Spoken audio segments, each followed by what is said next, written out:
Hello mga kabayan! Welcome back to my channel, the Pinayabroad Vlog, the Kabayan Vlog version 2.0. Perfect! And I'm your in-day vlogger ng Davao City na nandito pa rin po sa UAE. Perfect! Guys, if you're new to my channel, my name is Lerma and I am an OFW here in the UAE. I make videos about my life here in the UAE. So if you're interested, please do click the subscribe button and the notification bell para updated kayo sa aking mga vlogs. Perfect! Guys, follow na din nyo na din ako sa aking social media accounts, which I will paste here or put here in below. So that's it, guys. Guys, for this video, I will give you an idea of what a working life here in the UAE is. Working hours, overtime pay, day offs, at iba-iba pa. So let's start!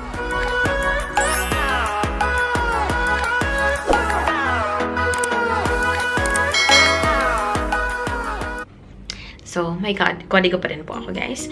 First and foremost, guys, this information, just a disclaimer, this information is just, you know, general idea of a working life here in the UAE. May mga company din na may mga iba-iba din silang policies. But, this is basically the general working life or guidelines of OFWs here in the UAE. So, yun na, let's start. So, first things first, guys, is working hours. Working hours here in the UAE is 8 hours per day. That is 48 hours per week. Pero, may mga exemptions siya, guys. Like, yung nagtatrabaho sa hotels, restaurants, and other businesses, guys, na nandun sa labor law nila is 9 hours. For us, we are included there. So, yung working hours namin is 9 hours. Which is masakit siya sa ano, charot lang. So, mostly, guys, 8 hours lang, especially if you're working in the office. I think that is also the working hours in the Philippines, if I could still remember clearly. Ano ba itong ano ko, camera ko? So that is the working hours here in the UAE. Next is the OT pay or overtime pay. So overtime pay should be equal to the rate for regular working hours plus an increase of 25% of the amount, and this may be raised to 50% if overtime work is between 9 p.m. to 4 a.m. So yun yung rates nila sa OT pay. And another thing, guys, if for the working hours as well, during the Ramadan days or Ramadan, the holy month of Ramadan, for 1 month, ang regular working hours is decreased by 2 hours. So that is actually in their labor law. So if you're working regular hours of 9 hours, 7 hours na lang. So if you're working 8 hours, 6 hours na lang. So that is for the whole month of Ramadan, guys, which is very, very good thing. Yan yung isa sa mga inaabangan ng mga trabahante dito or mga workers dito sa UAE, nagbisaya na, workers dito sa UAE kasi nga lesser ng 2 hours. And as far as I know, guys, if you're working in like a government, public sector, minsan 5 hours na lang talaga. So you are so lucky if you get a job in the public sector or in their government. And here in the UAE, guys, one more thing that you have to remember, here in the UAE and like in the Philippines, guys, yung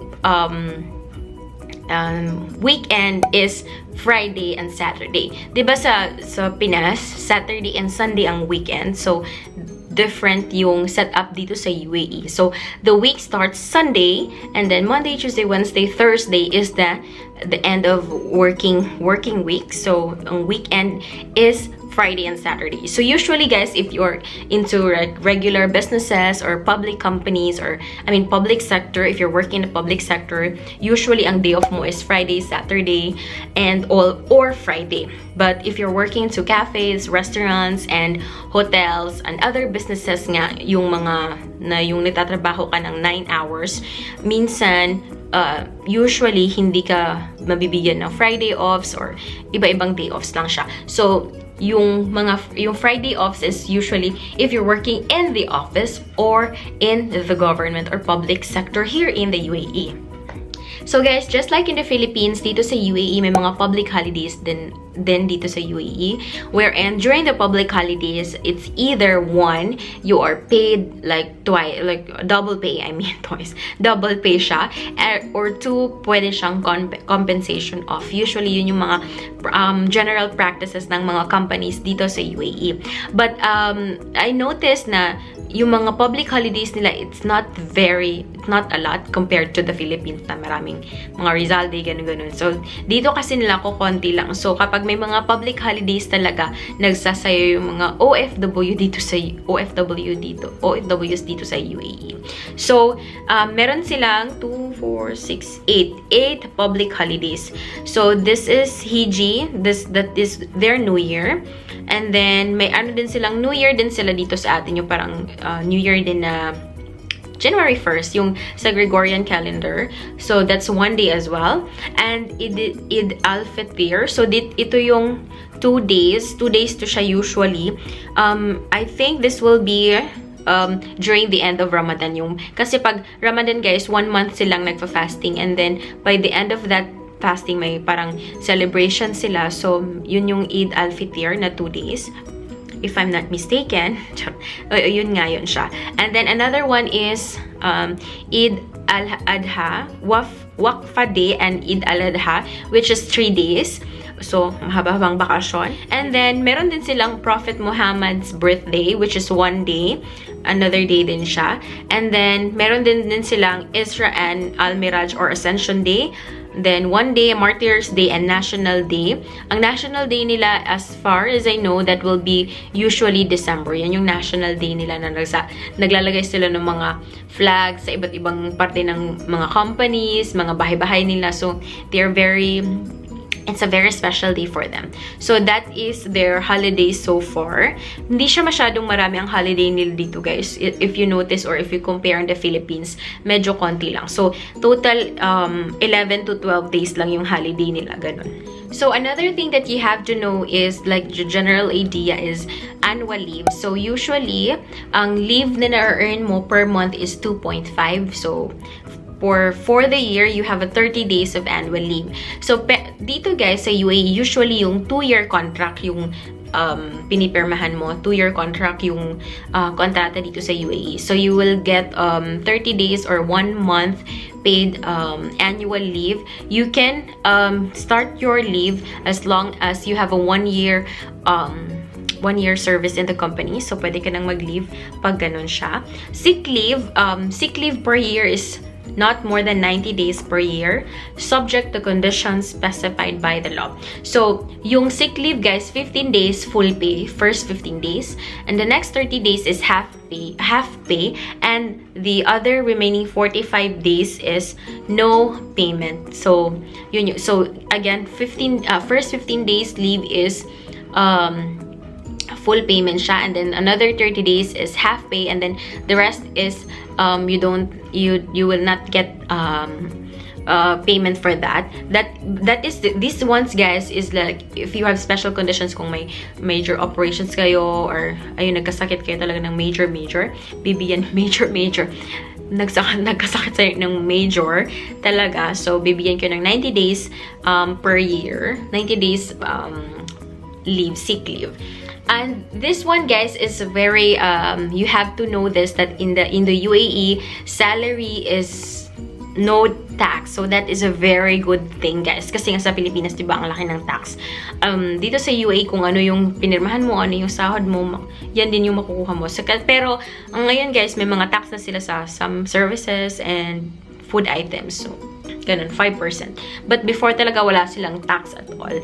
For now, yung salary nila is wala pa rin tax. So yan yung nai-enjoy namin dito. One more thing, guys, that you have to know is tipping is customary in the UAE. So, usually, guys, in food chains and restaurants, hindi siya katulad na sa Pilipinas na parang alam mo yun, parang hindi siya usually or typical, hindi siya customer, hindi siya pinapractice talaga. Dito sa UAE, guys, especially in restaurants and cafes, tipping is customary.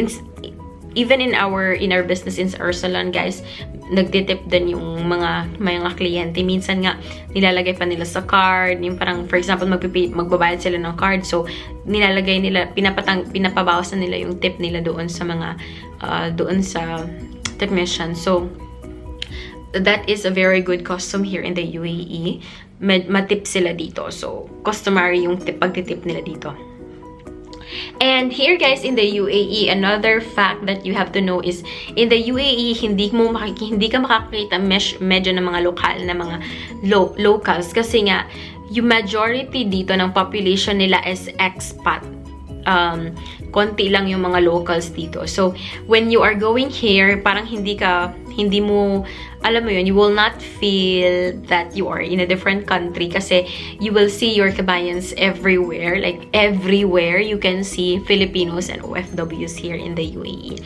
So, guys, if you learned something or if you have any questions, comments, suggestions, and violent reactions, please do click or comment in the comment section box below and I will answer that to the best of my ability. Please do follow me in my social media accounts, guys, and also click the notification bell and subscribe button para updated kayo sa aking mga vlogs.